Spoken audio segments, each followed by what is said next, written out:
Alors visiblement, tu as comme la sensation de passer dans un cycle essorage de machine à laver. Tu es tourneboulé depuis un certain temps déjà. Tu fais face à des dilemmes alors, sur tous les domaines de ta vie. Visiblement, on te pousse à prendre des décisions comme à la chaîne. Et en fait, tu as la sensation que on te presse dans le temps, qu'on te presse dans les décisions. Mais en fait, c'est parce qu'on est en train de te préparer à tous les changements que tu es en train de manifester depuis longtemps déjà. Visiblement, tu te sens dans l'inconfort par rapport à quelqu'un ou par rapport à une situation, qu'elle soit professionnelle ou personnelle. On a été dans l'inconfort pendant un moment et ça peut bien s'étaler sur les 2 ou 3 dernières années. Ok. Tu as clairement souffert. Tu as donné, tu as donné, tu as reçu. En tout cas, pas assez par rapport à ce que tu as donné. L'équilibre a été complètement bouleversé.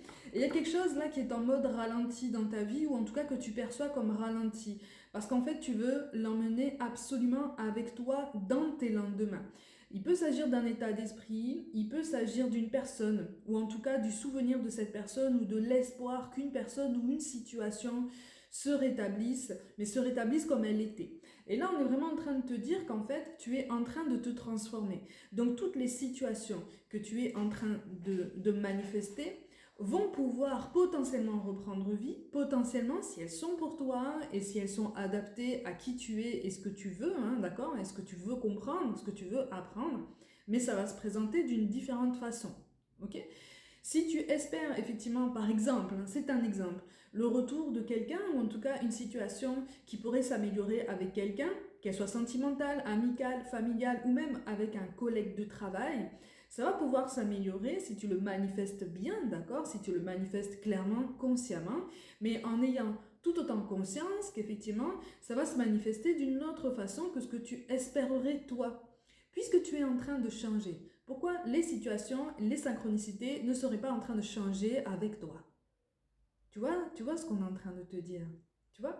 Pour certains d'entre vous, on te parle d'une transformation dans un couple. Alors ça peut être le tien, ça peut être celui de quelqu'un à qui tu penses. Alors on ne te parle pas ici de triangulaire, d'accord? Mais visiblement c'est quelqu'un qui a fait partie de ta vie sur les 2 ou 3 dernières années, d'accord? C'est quelqu'un qui a énormément marqué ton quotidien.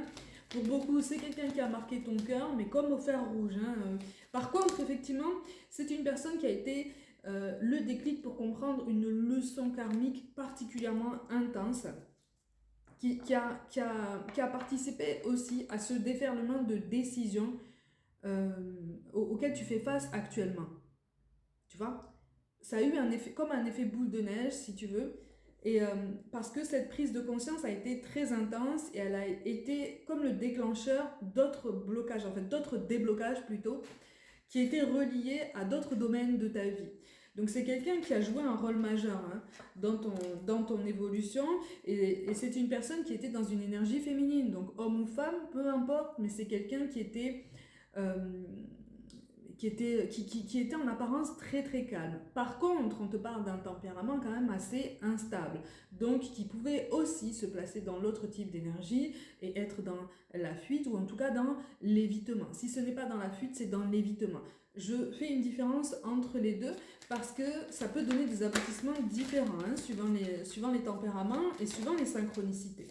Quoi qu'il en soit, tout domaine confondu, on t'encourage vraiment à continuer d'exprimer ce que tu veux, à prendre conscience du chemin que tu as parcouru, à prendre conscience à quel point tu es fort, tu es forte, tu es puissant, à quel point tu as grandi, à quel point tu es sur la bonne voie. Ton potentiel est grand. Tu es en train d'en prendre conscience en fait par rapport à toutes les situations qu'on est en train de te poser devant toi. Finalement, on te dit que tu n'es pas placé face à des choix si cornéliens que ça. Tu connais déjà les réponses, sauf qu'elles sont synonymes d'un beau changement. Mais c'est un changement qui est significatif, ok?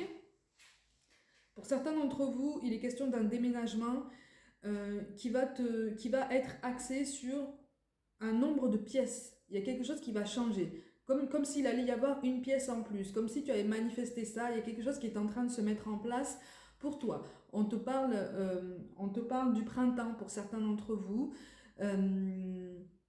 c'est vraiment une toute petite partie d'entre vous. Vraiment, prends-le d'un point de vue beaucoup plus général parce que c'est une guidance intemporelle. Mais à l'heure où je publie cette vidéo, on peut te parler du printemps, de quelque chose qui va se décanter à ce moment-là.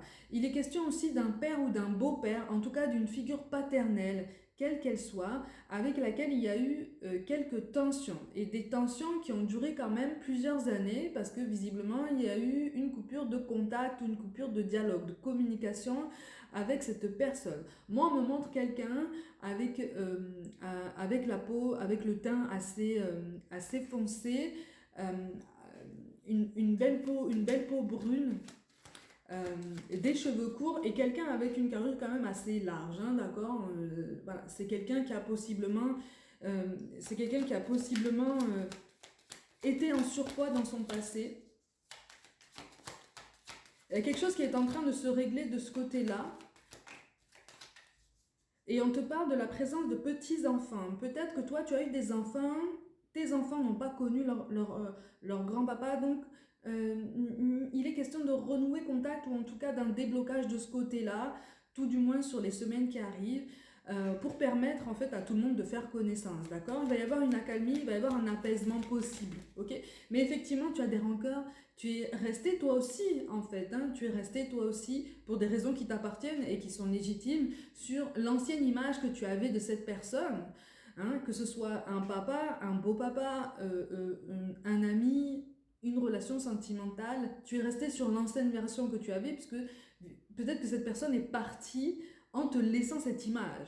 Sauf que entre-temps, cette personne a appris certaines choses et visiblement, toi, de façon indirecte et sans le savoir, en sa présence et en ton absence, cette personne a appris certaines choses aussi sur lui-même ou sur elle-même. Ton absence est en train encore aujourd'hui de lui enseigner beaucoup de choses sur son tempérament, sur sa vision de la vie, sur sa vision des relations humaines. Parce que vous fonctionnez en miroir, ok? Vous êtes connectés, d'accord? Il y a quelque chose qui n'est pas forcément terminé. Je n'aime pas cette formulation de ce côté-là parce que euh, vraiment, on ne te parle pas forcément d'une relation sentimentale, hein. Vraiment, là on élargit énormément, on insiste énormément sur ça.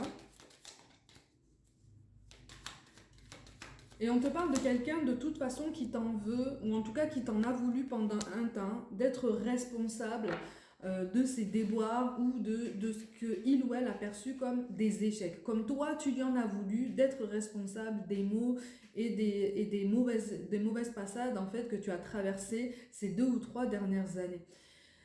En fait, on me dit qu'en fait, vous étiez tous les deux en manque d'attention, en manque d'amour et en manque de tendresse.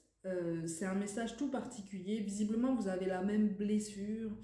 Euh, on va pas parler d'abandon, on va pas parler de rejet. Et c'est quelque chose de vraiment très particulier. C'est une blessure de manque d'amour. Tu vois, c'est une blessure de manque d'amour. Et c'est une blessure qui vous a placé dans l'incapacité de communiquer vos besoins, ou en tout cas dans l'incapacité de la communiquer euh, d'une façon vraiment intelligible. C'était tellement fort, c'était tellement indicible, que finalement c'était beaucoup trop explosif. Et c'était trop débordant, si tu veux. Attention, je ne te parle pas de mièvrerie, d'accord? Je ne te parle pas de relations sentimentales remplies de miel comme ça qui dégouline. Non, non, non, non, non. On ne te parle pas comme ça. Je ne te parle pas de quelqu'un qui est venu te voir la bouche en cœur et qui t'a dit ce que tu voulais entendre pour avoir tes faveurs. Non, on te parle de quelqu'un qui a osé, qui s'est donné la liberté d'être vrai avec toi.